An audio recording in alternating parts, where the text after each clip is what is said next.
Время новостей Татарстана на ТНВ. В студии Алексей Калиничев. Здравствуйте, и вот наши темы. Новое консульство в Казани. Узбекский народ и татарский народ – это отдельная история. Это длинная, большая история. Как Татарстан и Узбекистан сегодня стали ближе, расскажет Салават Мухаммадулян. Вместо 100 рублей за автобус 300 за такси. Если в поликлинику ехать, мы тоже платим 600 рублей. Почему жители села Акзигитово остались без транспорта? Разбиралась Зарина Ахметова. Из тени в правовое поле. Те же самые физлицы, если они платят 13%, тут уже 4,6%. Как встают на путь самозанятости на селе, расскажет Рамиль Галиулян. Законная ли добыча? Если бы они работали надлежащим образом, соответственно, мы бы договор с ними продолжали, потому что он для нас выгоден. Как компания по добыче ископаемых защищает свою деловую репутацию в суде, узнавала Анна Городнова. Помогут с документами, работой и бизнес-партнерами. Сегодня Рустам Минниханов и полномочный посол Узбекистана в России открыли в Казани генконсульство этой страны. Сейчас в Татарстане живет больше 8 тысяч граждан Узбекистана, 3 тысячи студентов учатся в наших вузах. Товарооборот между республиками почти 150 миллионов долларов. Как его будут увеличивать и как консульство будет работать, расскажет Салават Мухаммадулин. Практически на берегу озера Кабаны под звуки гимна в Татарстане поднимают сегодня флаг Узбекистана. Так, в столице республики начинает работать новое генконсульство. Красная лента перерезана, и Казань и Ташкент становятся ближе. Сегодня в республике живут, работают и учатся больше 8 тысяч узбекистанцев. Товарооборот между республиками почти 150 миллионов долларов и растет с каждым годом. Усиливаем наши отношения. И авиационные рейсы, и наши обмены, все это говорит о том, что мы хотим быть ближе друг к другу, помогать друг другу. И, конечно же, я должен сказать, что последние годы Узбекистан делает серьезные шаги, открывается, реализует большие проекты. И Татарстан активно поддерживает своих партнеров. В Ташкенте работает дилерский центр КАМАЗа, налажены прямые авиарейсы, делегации обеих республик часто гостят друг у друга. Так, последний раз Рустам Минниханов посещал Ташкент в октябре прошлого года. Тогда было подписано соглашение о сотрудничестве с Ташкентской областью. В дорожной карте было 40 проектов. С открытием консульства их может стать еще больше. Плюс помощь тем, кто осел в Татарстане. В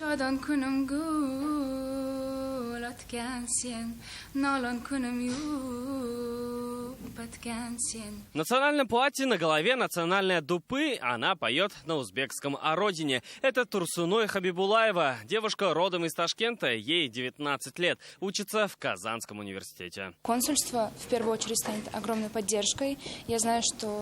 Я буду знать, что у меня есть место, куда я могу обратиться за помощью, за, может быть, даже советом. Генконсульство в Казани будет помогать своим соотечественникам из 14 регионов ПФО. Сегодня как раз-таки происходит, по-моему, историческое событие. Очень надеюсь, что с открытием данного генерального консульства мы заметно активизируем межрегиональное сотрудничество, на которое сейчас делается огромный упор. Коллеги из Ирана, Венгрии – это соседи консульства Узбекистана. Плюс в Казани сейчас работают консульства Китайской Народной Республики, Турции, Казахстана и отделение посольства Белоруссии. Таким образом, Татарстан продолжает развивать свои партнерские отношения со странами со всего мира.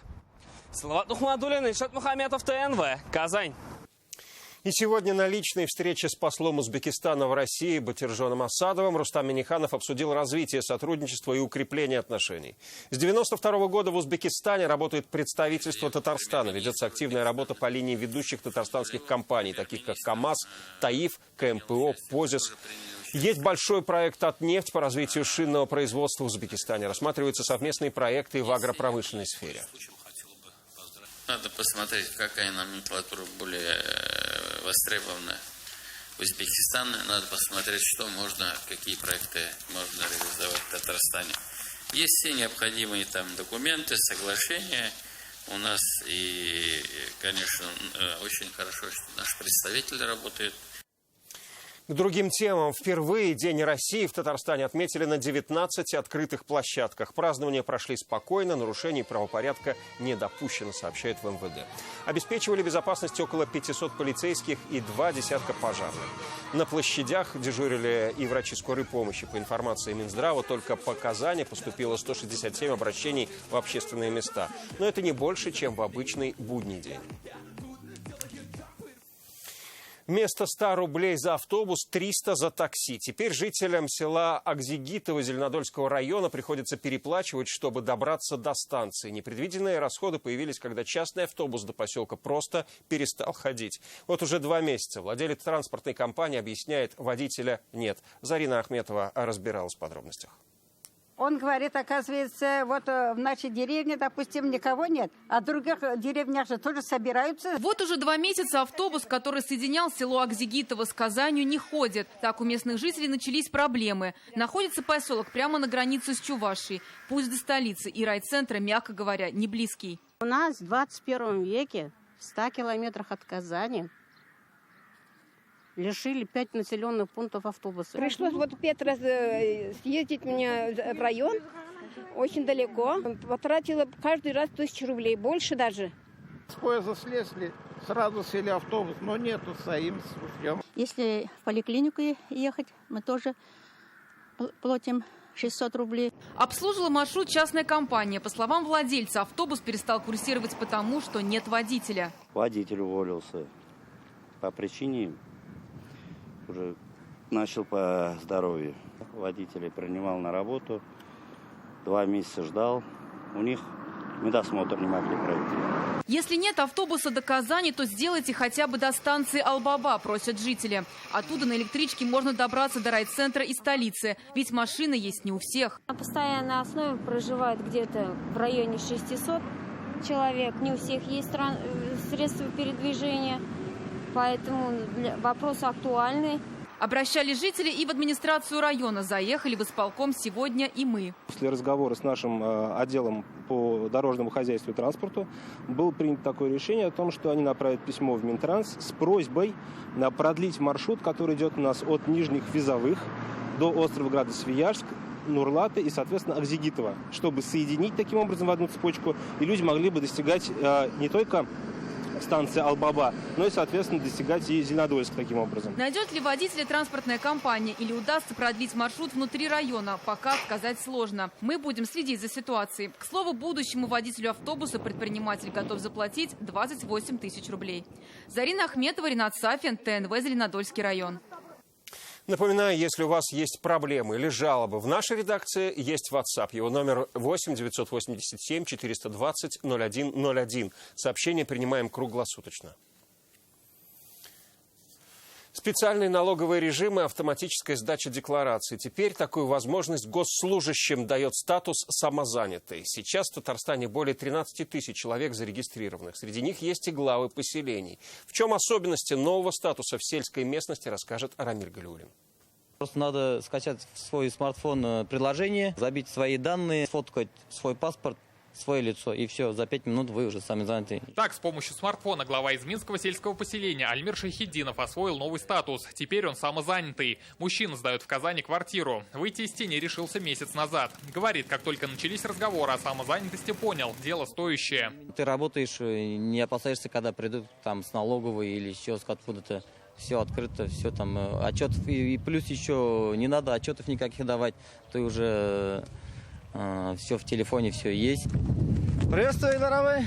Как жизнь, как работа? К примеру главы последовали односельчане. Свое 10-летнее хобби Ильдар Давлетшин превратил в бизнес. На своем тракторе помогает местным вспахивать землю и собирать сено. Теперь в статусе самозанятого отчисляет в казну 4% с каждой услуги физлицам, 6% юридическим.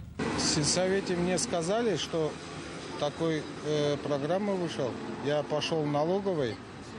Там мне все сделали. Сейчас в Изминском сельском поселении число самозанятых перевалило за 13. В основном это парикмахеры, продавцы сувениров и повара. С начала года в республике из тени вышли более 13 тысяч человек. В России цифра, насколько я знаю, доходит до 100 тысяч. Сейчас у нас виден особый интерес к налогу на профессиональный доход. Это, наверное, связано и с летними каникулами, что школьники выходят, студенты. И в муниципальных районах регистрируются, и главы сельских поселений регистрируются в качестве самозанятых. Напомним, Татарстан – один из 4 пилотных регионов. С 2020 года такой налог могут ввести по всей стране. Рамиль Галиуллин, Марат Зайдуллин, ТНВ, Сабинский район. Иск на 29 миллионов рублей и дело о защите чести и деловой репутации. Карьер по добыче щебня в Высокогорском районе стал поводом судебных разбирательств. Арбитражный суд Татарстана сегодня рассматривал иск компании по добыче ископаемых к своему бывшему субподрядчику. Он утверждает, добыча ведется без лицензии и без разрешения на работы. Истец заявляет, все документы в порядке. Детали этого дела у Анны Городновой. Вот он, тот самый карьер, из-за которого начались судебные тяжбы. Находится он в километре от села Чепчуги Высокогорского района. Его площадь без малого 31 гектар. Здесь добывают известковый камень, который потом перерабатывают в щебень. Добычу здесь ведет компания «Росагрокорпорация». В октябре 2017-го она заключила договор со строительной фирмой «Контракт» и арендовала у них технику. Субподрядчик обязан был бесперебойно сдавать щебень. Но вскоре одна из установок сломалась, и собственник карьера начал нести миллионные убытки. Были многочисленные простои, отсутствие выработки. Условно говоря, выработка должна была составлять где-то не менее 1000 тонн в сутки. Производилось всего 200-300. То есть была недопоставка ежедневно порядка 700 тонн. Были претензии в наш адрес со стороны наших клиентов. Это не первая встреча сторон в суде. Арбитражный суд в апреле этого года уже принял решение взыскать субподрядчика почти 29 миллионов рублей. Но платить он не намерен, обвиняя истца во всевозможных нарушениях. Выявлен факт уже передачи третьему лицу, у которого нет лицензии. И более того, ведется работа на землях сельхозназначения. То есть это подтверждено уже Министерством экологии и Россельхознадзором. Не соответствует действительности. Земли находятся, в категории земель промышленности. На месторождении имеется лицензия, имеется горнотводный акт, имеется проектная документация на разработку. Субподрядчик начал активно писать жалобы во все инстанции. Более 40 за последнее время, что мешает работе и порочит деловую репутацию, говорит руководитель месторождения, и требует субподрядчика опровергнуть свои заявления. Данные действия ответчика направлены на дестабилизацию нашей работы, направлены на то, чтобы не исполнять принятое судом решение суда о взыскании с него довольно-таки большой суммы, порядка 29 миллионов рублей. Третьи лица по этому делу – МВД, Росприроднадзор, Минэкологии и Природоохранная прокуратура. Следующее заседание назначено на 11 июля. Анна Городнова, Данил Филатов, ТНВ, Казань, Высокогорский район. Вы смотрите новости Татарстана, и вот о чем далее. Портфели, канцтовары и школьная форма. Мне нравится очень этот рюкзак. Он такой красивый. Я буду самой красивой ученицей в школе. Как в этом году в республике проходит акция «Помоги собраться в школу», расскажет Салават Мухаммадулян. Red Bull на базе. Почему для Казани самая красивая воздушная сказка может закончиться, знает Сергей Хайдаров. В ногу со временем, но с уважением к истории. Рустам Минниханов сегодня оценил ход ремонтных работ в корпусах КФУ. Что-то восстанавливают, например, хирургический стационар на улице Ершова или корпус КФУ на Карла Маркса, построенный еще в XIX веке. Ремонт здесь начался в прошлом году. Что-то будет построено с нуля, например, лечебный корпус в медсанчасти на Чехова. Президент Татарстана напомнил, при строительстве нужно учитывать и историческое окружение. Во второй половине дня Рустам Минниханов встретился с исполнительным директором компании «Фальк» Томасом Фальком. Это не первая их встреча в Казани. В марте прошлого года стороны обсуждали перспективы газомоторного топлива, в частности, сжиженного природного газа. На него уже переведена часть техники в республике, например, в агропромышленном комплексе. В планах развивать направление. Наличие сжиженного газа позволит нам раскрыть больший потенциал, агропромышленный комплекс, территории, где сложно доставлять трубой газ. Это и садовые товарищества, и небольшие населенные пункты. Новый логотип полилингвальных школ и изучения иностранных языков для дошколят. Сегодня в Казани Ментимир Шаймиев провел очередное совещание по созданию полилингвальных образовательных комплексов в республике. Напомним, что по проекту они включают в себя детские сады, начальные и средние школы. В совещании приняли участие проектанты, строители, руководители образовательных учреждений городов и районов республики, а также директора школ и детских садов. Не просто построить школу или детский сад, или отремонтировать, подготовки и самих кадров. Мы вот эти маяки, как говорится, должны расставить.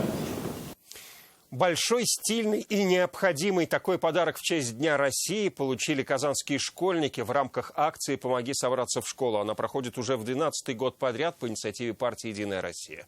Ранцы и канцтовары получают дети из малообеспеченных и многодетных семей, сироты и инвалиды. Сколько детей ждут помощи в этом году, расскажет Салават Мухаммадуллин. Самый красивый, прикольный и большой. Эпитеты Полина не подбирает. В этом году она пойдет в школу с новым портфелем. Учебники.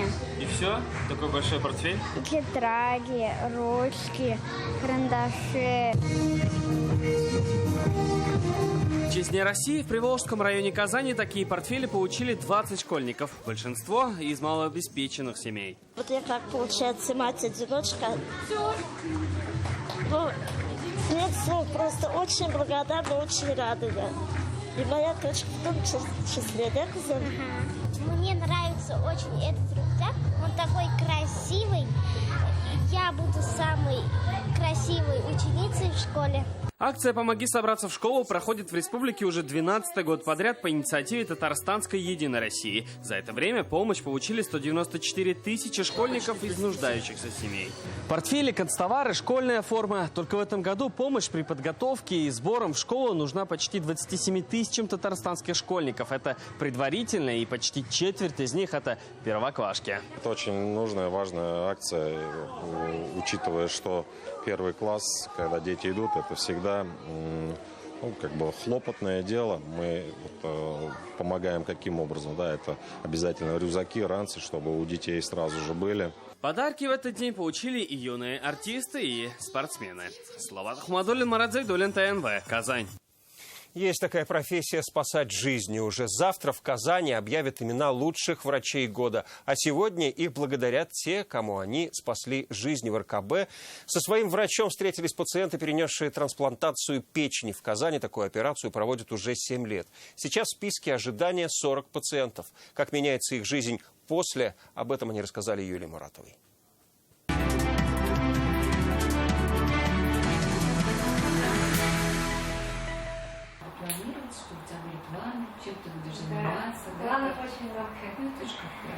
А еще совсем недавно Гузель Габдулова не могла планировать даже завтрашний день. С каждым самочувствие ухудшалось. 10 лет назад врачи поставили диагноз аутоиммунный гепатит, воспаление печени. Все годы на таблетках. Нужна была пересадка печени. В этом году 13 мая встала в очередь. Уже через день ей нашли донора. Сейчас, конечно, еще есть ограничения в еде, в физических нагрузках. А так уже чувствую, что впереди ждет только хорошее, уже не боишься, что что-то с тобой случится. У нее и настроение изменилось, и тяга к жизни появилась, у нее интересы появились новые. В этот же день операцию по пересадке печени провели Виталию Романову. В листе ожидания стоял целый год. Сразу в Москве и в Казани. Уже сегодня очередной осмотр после операции. Я намного лучше чувствую, чем когда болел. То есть тело дышит, больше смотреть стал, как-то радоваться больше стал.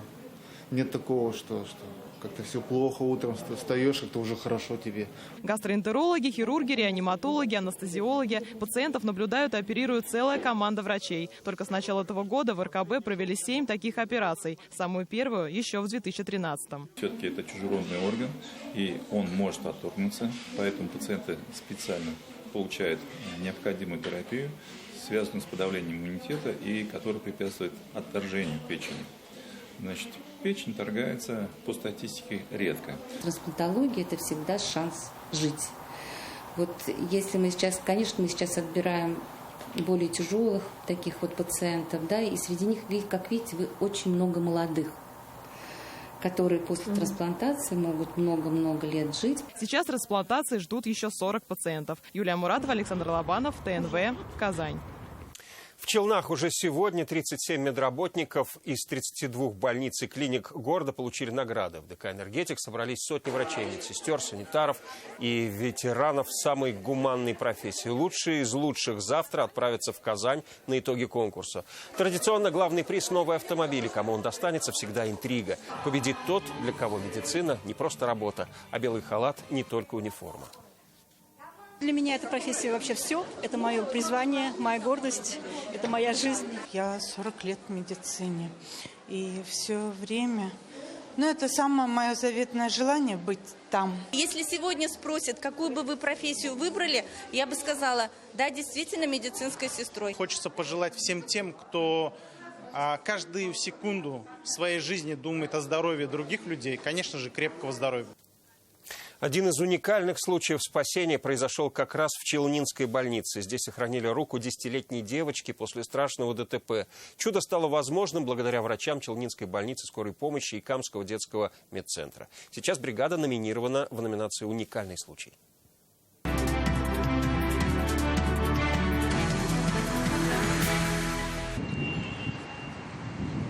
С улыбкой на лице и за руку с мамой. Сейчас Олеся Валиева живет как ни в чем не бывало. Но о происшествии 2-летней давности все же помнит. Переходили дорогу, и неожиданно появился КамАЗ. Чуть-чуть Леся отстала от меня, где-то сантиметров 30, наверное. И я оборачиваюсь, смотрю, уже КамАЗ прямо переезжает ее руку. Пострадавшую девочку привезли в БСМП Челнов. Здесь за ее жизнь боролись 7 врачей больницы и специалист Камского детского медцентра. Руку собирали по частям. Вшили это все под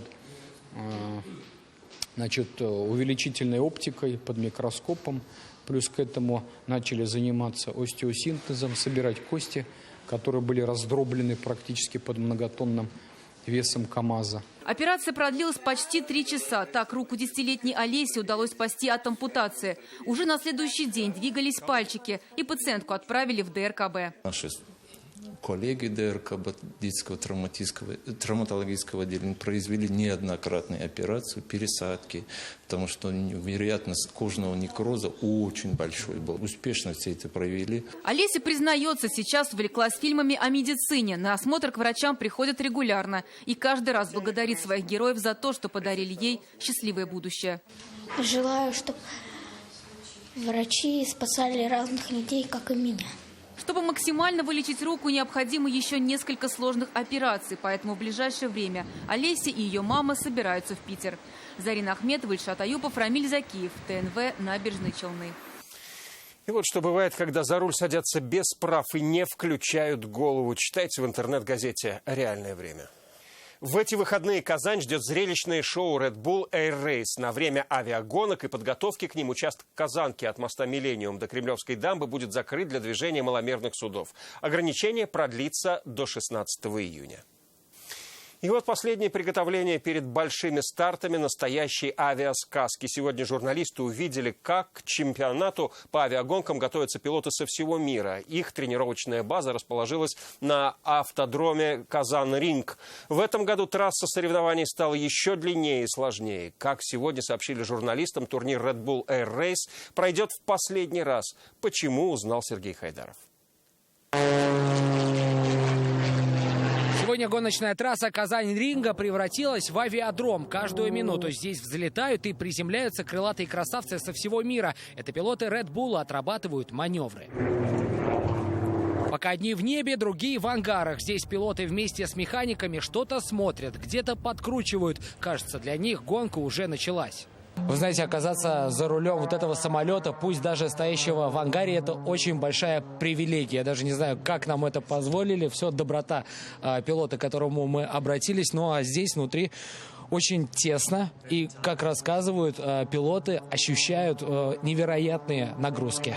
А именно до 12G. Чтобы вы могли представить, это будто тонна килограмм обрушивается на вас. Сомнительное удовольствие немецкий пилот Матиас так не считает. Знаете, там, на огромной высоте, мы, пилоты, ловим настоящий кураж. Да, в кабине тесно, да, мы испытываем нагрузки, но, несмотря на это, мы счастливы и готовы повторять полеты снова и снова. Гуляя по этим ангарам, чего только не увидишь. Например, фаворит соревнований японец Йоши Муроя запоминает казанскую трассу по баночкам Red Bull.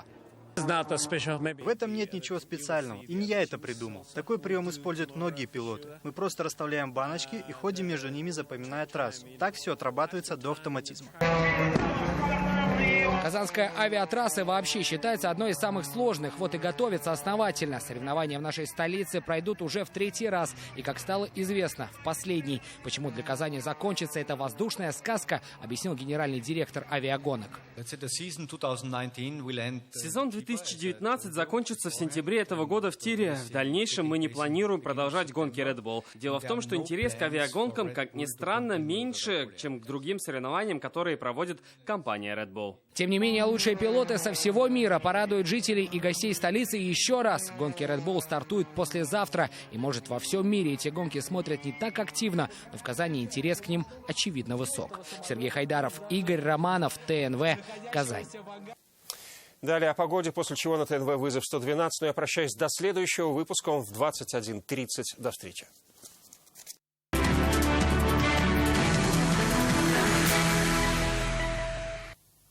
Добрый вечер. Новости спорта на ТНВ, в студии Алмаз Гафиятов. Лучшие борцы со всего мира на одном майдане. В селе Мингер пройдет чемпионат мира по борьбе на поясах в рамках национального праздника Сабантуй. Напомним, что впервые турнир такого масштаба перебрался на ковры Мингера в прошлом году. В международном турнире приняли участие более 200 борцов из 42 стран мира.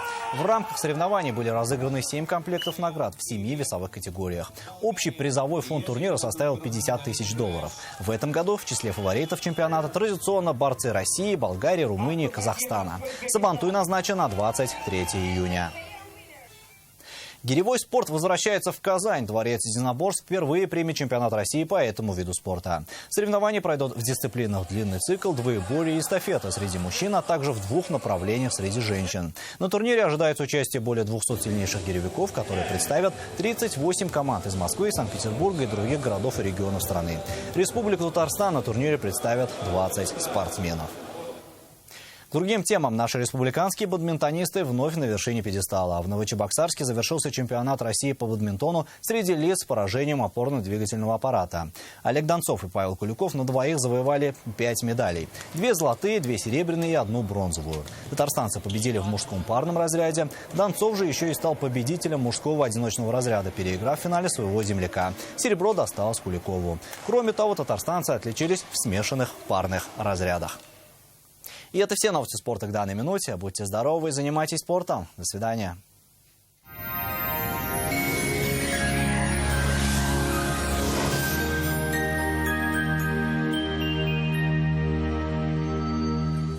Здравствуйте. О погоде после интересной информации.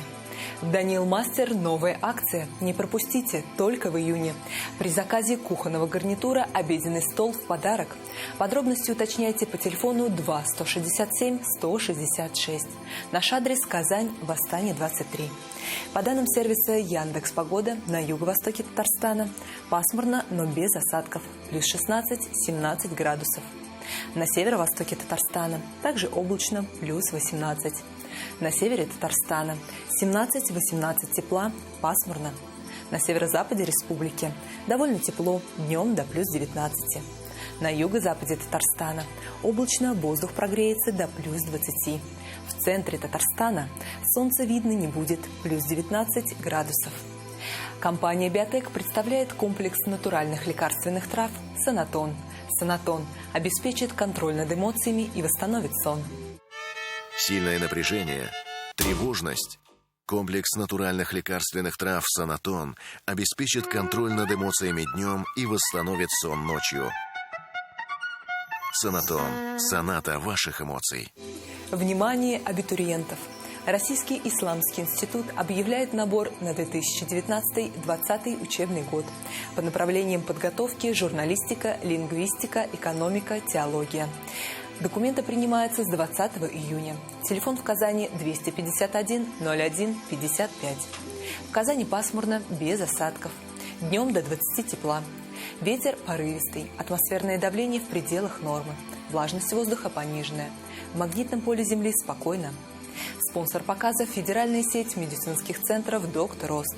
Лечение самых сложных заболеваний позвоночника и суставов без боли и хирургического вмешательства.